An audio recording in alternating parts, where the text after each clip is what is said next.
it's great to talk to you. Thank you, Lucid. I like your name. Thank you. Yeah, I was trying to like express an intentionality that I'm doing this on purpose, you know? I'm not here by accident, you know? I like it. So, it seems like a lot of people are seeing this like precipice of this sixth mass extinction, and through, you know, global climate chaos and through these barrage of hurricanes, and it's motivating people all around the world with the desire to be as beneficial as possible and to engage in global civilization. It's motivating them to like apprehend the reins of this death machine and prevent it from being parasitic, and we're seeing that through like Occupy and Standing Rock and the Arab Spring and all of these different things. And you have been able to emerge through mass communication and the dissemination of information, where you are inspiring activism and awareness through people. But so many people have seen you be beneficial and effective in those means, but you've been this this model of how to be really effective in those directions. And I was wondering, for the people who are kind of like overwhelmed by the immensity of the situation or the complexity of the details, but that have decided that they are really trying to engage and trying to create positive change, what kind of like advice do you have, I guess specifically about like the areas of most importance, of most dire need, and like things that they could do to pursue those avenues most readily? So I'd first say that the Ivy League journalists on Capitol Hill that set the news for the Beltway, right? Washington Post, New York Times, all these establishment journalists sitting in their ivory towers want you to think that journalism is an unattainable thing. They want you to think that it's elitist, just like them. It's not.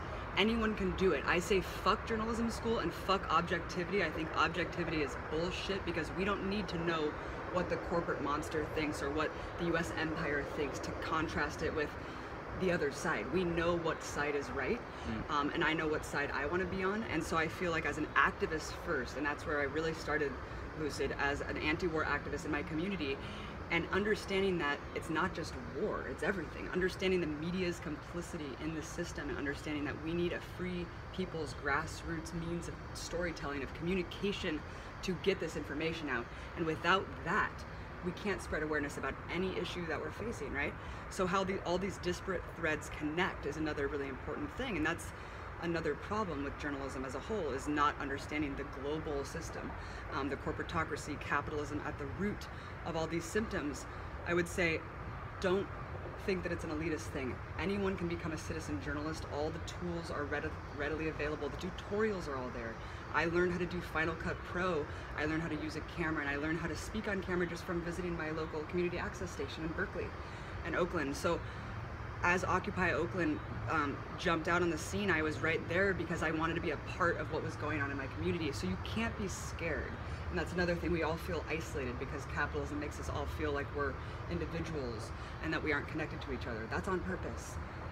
It's a matter of getting out of your comfort zone and going out and talking to your neighbor, talking to you, Lucid, going and seeing what people in the community are doing, because everyone has something amazing going on, and they're not maybe out there putting themselves out in front of the camera, but it's about connecting these souls together, empowering each other, lifting each other's voices up.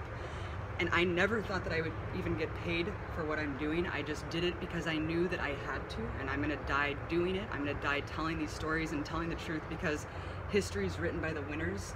And if we don't have someone correcting that history and amplifying the voices that were overshadowed, that were crushed, that were killed, we need to retell these stories, lift up the marginalized and oppressed voices, and tell who the real fighters were, who the revolutionaries were that really paved these stories, and who changed the course of history, and who paved the path that we're on today and that we're gonna take forward. We're gonna carry this mission forward, and it doesn't matter what these motherfuckers on Capitol Hill tell us. It doesn't matter what this asshole in the White House is telling us that we can and can't do.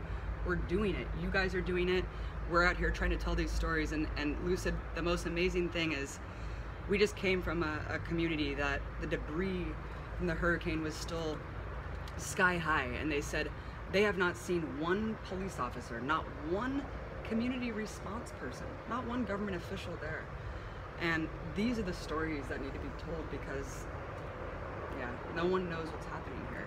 And that's partially what you're doing through the Empire Files, through your new series. You're kind of drawing light into some of those darkened areas. Absolutely. Yep. The Empire Files is a weekly documentary show where we're doing interviews, we're doing mini documentaries, again, retelling history, retelling these lost chapters that have been rewritten by the winners, right? Rewritten by corporate media. So we want to retell these stories and go to the communities that are most affected by this disaster capitalism, this shock doctrine capitalism that we're seeing take over and ravage the entire world. It's a global system. It's not localized anymore. We need to think globally, act locally, obviously, and that's what we're doing. And it's with journalism, it's with media, it's with communication. Citizen journalism is the most important tool we have, because that's the narrative that needs to be crushed, and that's what the powers that be understand. They need to control the narrative, so we need to take back that narrative. Because once we start telling these stories, they empower people to act, and that's what they don't want. Is that they do not want us to act on our own, and they don't want us to work together.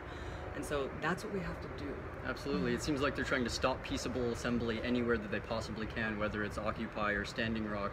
They come in with just overwhelming force to show how afraid they are of individual people getting together to understand the nature of reality and express tangible solutions, and they crush it as powerfully as they can because they're so afraid of that peaceable assembly and that communication and dissemination of information. Oh my God, look at, Occupy was amazing, and I think Black Lives Matter is amazing too, because these were two grassroots movements that came out of a Democratic presidency and a black president, which was an amazing revolutionary thing symbolically. But those two movements arising gave me so much hope for this kind of decentralized, autonomous group communication and building the foundation of the movement that we know needs to happen in order for us to make the revolution. Because the establishment has created a huge amount of fear, right? And now we're expelling all of our resources on the military, right? Because we're so fucking scared.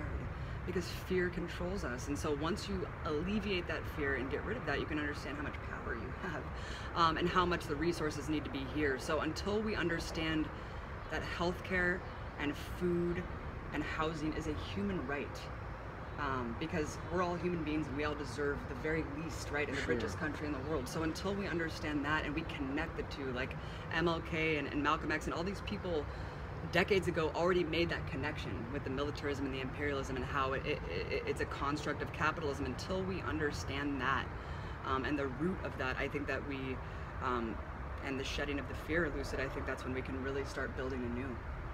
Absolutely, I agree. Thank you very much for speaking with me. I really appreciate it. It's a pleasure to meet you. Thanks so much for what you're doing, Lucid. Everyone support these guys. They are awesome. Peace. Thanks so much, Lucid. Thank you.